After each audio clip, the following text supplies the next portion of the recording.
Hi everyone, Janie here. Welcome back to my garden. It's a beautiful day today. We spent the morning, it's the weekend. We spent the morning going to kids games, basketball games, out to lunch, lots of fun, but I've got to take advantage of this weather while I have it and get out and get planting. So I'm up by our front gate today. I'm working in this area. That's my plan. We have this nothing special, kind of ugly chain link fence here, and this is our gate. And we like having a gate closed because of this guy right here. He's pretty good. If we have the gate open, he will, like if we're here, he will stay inside our property and not wander off into the street. But of course, I don't trust him, and it's just safer just to have him enclosed. So we like having the gate closed for most of the time. So ultimate goal is to eventually, when we replace our fence, have a beautiful fence come around this part of the chain link fence, and then have a beautiful wood gate, you know, that swings or slides or something like that. But that's going to come with time, obviously. For now, in the meantime, what we did actually with this chain link fence is we painted it black so that it could kind of blend in a little bit. And I do have to say, just the simple act of painting this chain link fence, like, elevated it a couple notches. It's still a chain link fence, right? You can only go so far, but it really, I'm really happy with it painted. It's kind of like when you paint hardware cloth or chicken wire on a chicken coop, which I am planning to do at some point. It kind of just makes it disappear into the background. But even with it painted black, it's just not the most beautiful thing I have in my property. And I get the gate. The gate is functional. We need the gate. We need it for our dog, right? And so that's fine. It doesn't bother me too much. What does bother me, so you can see the cars, they don't drive too slow on this road. What does bother me is this part of the fence right here. And this part of the fence, it's not functional. I mean, I guess it's functional because it closes the gate, but it's not doing anything. And so you would think that the wood fence would have been taken around this way, but of course it didn't. And so what I want to do, what my plans are, just, you know, to temporarily make it look a little bit better than it does right now, is I want to plant it up with plants. A very common plant around here that people use to cover up chain link fences is honeysuckle, and it's Hall's japonica honeysuckle. That's actually the same honeysuckle that I had at my last property all over my trellises. Oh, I love it so much, but I do have to say, before anything, check if Hall's japonica honeysuckle is invasive where you live, because there are certain areas of the country where this plant is very, very invasive, and it will completely take over your garden if you plant it. So check your area. I know the Pacific Northwest is fine, and I know that California is fine. So just kind of check it. Check this one specific honeysuckle. There's a whole bunch of other honeysuckles that are not invasive, but this one that I'm planting today, which is the one with the white flowers that fade to yellow, or maybe it's yellow that fade to white. I can never remember. Anyway, that one can be very invasive in certain parts of the United States. So anyway, I have two Hall's japonica honeysuckle that I got at the garden center the other day. Really big ones, which I'm really excited about. It's kind of fun to start with big plants. These, you can actually take cuttings of honeysuckle really, really easily. And if you're patient enough, they'll grow. My friend Raphael, who owns Park Winters, which is a wedding venue, cut flower garden that you can go tour, he has a chain link fence all along his property along the road, and he took cuttings of japonica, or Hall's japonica honeysuckle, and his whole fence now looks like just a hedge of honeysuckle. It is the most beautiful thing, and when it's blooming, it makes the whole property smell so good. Here you can see, here's a picture right there. So I'm going to be planting those two honeysuckles right over here on this chain link fence, with the goal that it covers the chain link fence kind of like Park Winters. I think that would be really pretty and just cover up something that's just not looking so good. This garden bed right here is also not looking so good, but I think it's going to be really good next year. This garden bed is where we planted a whole bunch of plants that we didn't really have plans for last year. So sometimes I get plants from Proven Winners, and I'm just not totally sure where to put them, and so they get stuck to the end of the year, and then I just haven't made a decision yet yet. You know, I'm trying to like plan it all out. And so finally, Jason and I just decided to plant them all right here. And I kind of like the layout that they're in. I'm kind of excited about it. So over here, we have some Delosperma, some ice plant, and it's Kaleidoscope Pink, which I think should be a really pretty ground cover right there.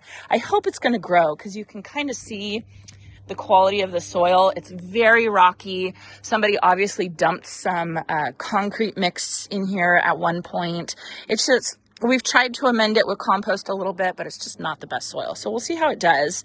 Then they look terrible right here, but you just got to use your imagination. We have Live and Large Blue Sky Perennial Salvia right here that are going to get about 3 feet tall and wide, which I think will be really pretty. The back here, I kind of did a curve of 3 kindly privets that are going to get about 6 feet tall.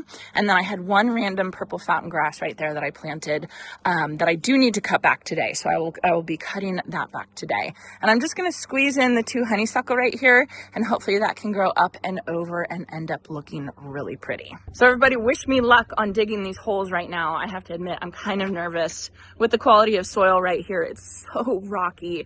So let's just cross your fingers for me.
I love it already. I wish I had done this so long ago.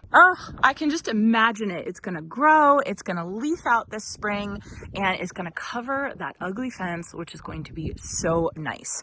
So actually the soil wasn't too bad, shockingly. So we put about 6 inches of compost on top of the soil, and I'm telling you guys, it's like magic. It is so magic because you just wait just a couple months and eventually the organic matter works itself down into whatever junky soil you have below it. It's not perfect. It's not perfect soil, but it is so incredibly better than it was last time I was digging out here. Such a huge difference. So that was really easy. The hardest part was untangling the vines so that I could kind of fan them out so that they could grow nicely up and over the fence. And I think it looks great. So with that being done, I want to take you guys out here and show you in front of our fence. It's not looking the prettiest. So last year, after our daffodils bloomed in our zigzag planter, we plant daffodils every year. Instead of tossing them, we ended up transplanting them out here, and it's hard to see with all the weeds, but they are here. There's a swoop of them right here. They're growing. They're kind of behind, and I think it's because you can see there's quite a lot of shade. There's more shade than I thought actually out here at this time of year, but they'll come hopefully eventually. Then I also did, last year I spread some California poppy seeds out here, and I can see I do have a couple. See, that's a poppy, that's a poppy, this is a weed. I have a couple. So it has the potential to be really pretty, but the problem right now is that there's just so many weeds, just everywhere. This is a rogue rose that sometimes blooms I don't know who planted. It was there when we moved in. There's another one over on the other side. It's like somebody tried to landscape out here and it just, I don't know. We are planning eventually to landscape out here. That is the goal. I think I'm going to put natives out here so that I just don't have to worry about it. But I'm not going to do it now, obviously, because I have way too much stuff to do inside the property. But what I do want to address right now is the weeds. And the rule of thumb for weeds, especially this time of year in spring, is you want to try and catch your weeds before they bloom. If you let your weeds bloom, they basically set seed, and then you basically have that weed in your garden for the next 7 years. So in an effort just to kind of cut back the weeds just a little bit, nothing special, I brought out my weed whacker and I'm going to try and use that today.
Hate that job. It's so messy and I feel like I'm just getting attacked because the pebbles and stuff will fly up at you.